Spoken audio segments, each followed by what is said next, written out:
Alright guys, I just want to make this quick video talk about weight loss and why some of you guys really struggle to lose weight because your metabolism is blocked. And to trigger it, you need to make sure that I'm working the Upper East Side, by the way, just finished with a client. But anyway, there are a few hormones in your body that have a lot of effect on the weight that you're losing, on the fat that you're storing on your body. And by the way, it's not about losing weight, it's about losing fat. So the numbers you see on the scale sometimes, they don't really matter.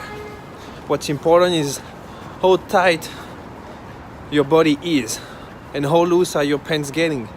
You know what I mean? If you fit better in the pants that used to be really tight, it means you're losing a lot of fat and toning up, building muscles and everything. So with the right workout, right diet and the right lifestyle, you know that you can achieve that. And pretty much all of my clients are achieving this with no problem, except the one that don't really follow my guidance. Some people are not very committed, so you know what, everybody has different goals and different commitments. But if you follow my guidance and put into work, you'll get there, I promise you. I won't let you down. But anyway, those hormones are Oestrogene, Insuline, Cortisol. Those three hormones really trigger weight gain. Insulin, each time you eat something, your body produces insulin, have a peak of insulin, and that's when your body produces more fat, especially if you've been eating carbs. Okay, that's why it's important not to have 10 different snacks a day. Space your meals a bit more so you won't have those spikes of insulin all the time throughout your day that is just stressing your body and making you gain weight.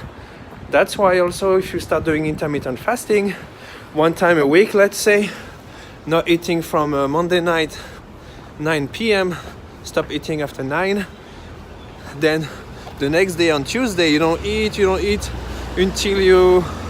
until it's 4 p.m. in the afternoon.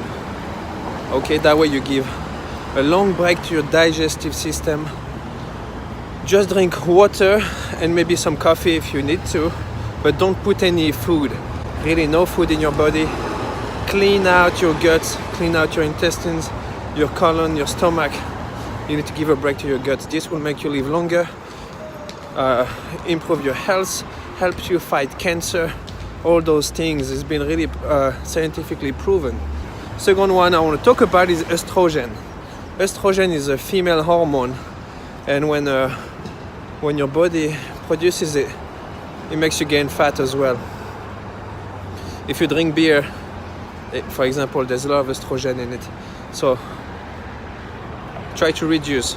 If you used to drink every night beer or two times a week, reduce by 50% at least, and you'll get less estrogen in your body. That will help you lose some weight. Your stomach is going to reduce. You don't want to have a fat stomach, okay? Us male tend to really get all the weight into your stomach and your guts. Your belly gets huge, and that's not what you want. My dad, for example, is terrible. He hasn't done sport in 30 years. He's been eating like crazy, and he's basically 5'7", 245 pounds. And he doesn't even want to listen to me. He doesn't want to train, doesn't want to take care of his health, doesn't want to eat less. There's nothing I can tell him to change. So at least I'm trying to help other guys, and I'm happy to be doing so, you know. I wish my dad would listen to me and follow my advice, but doesn't want to. And then the last one was cortisol. There are two stress hormones. Adrenaline is the good one and cortisol is the bad one. Adrenaline is what your body produces to keep you alive in a very dangerous situation.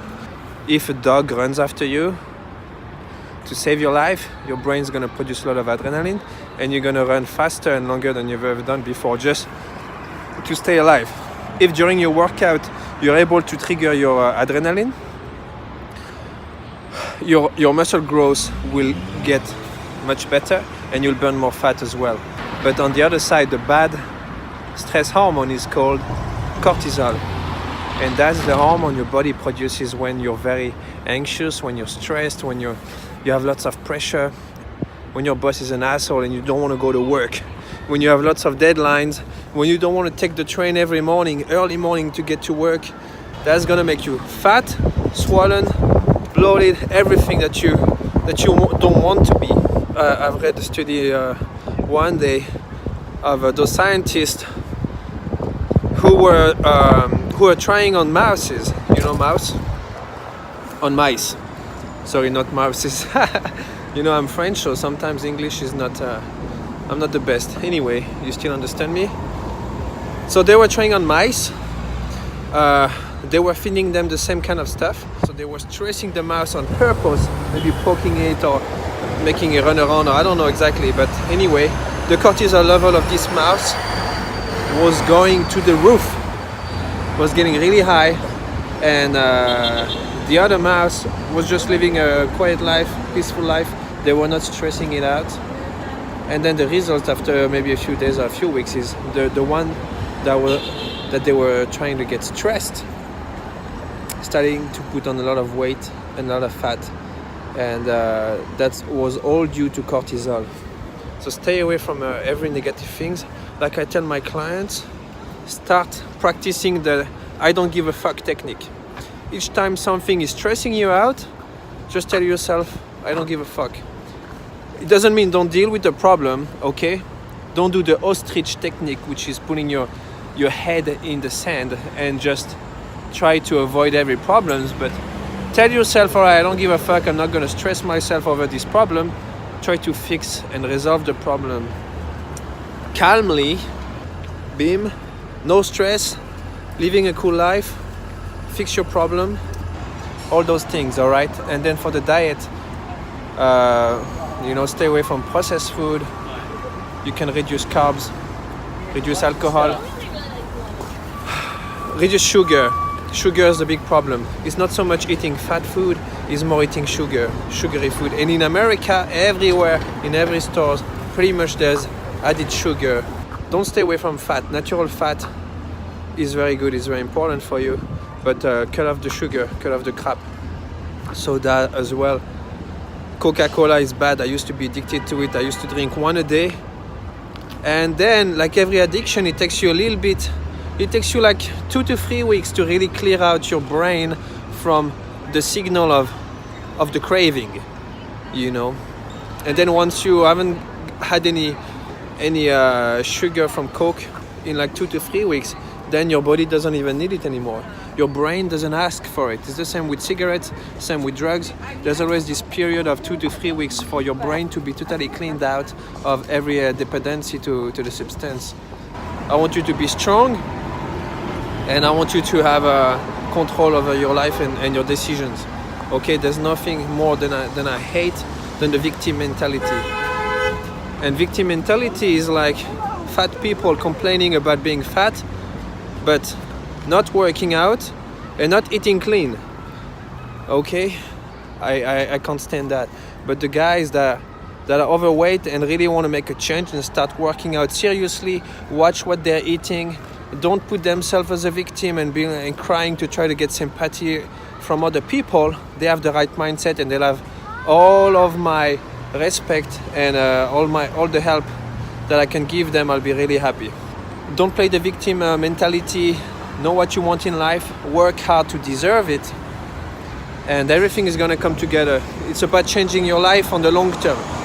It's not only for the next 3 months, 6 months. It's about until you die, basically. Work out 3 to 4 times a week until you're 80 years old. Get your heart rate up at least 1 time a week to 170 beats per minute. Lift weight. Work on your core. Stretch. Work on your mobility, your flexibility. Everything is important. All right. And then just keep following the training. I hope you like this video. If you have more questions, just text me, send me a message, email, whatever. I'll always be happy to help you. Thanks for watching, guys.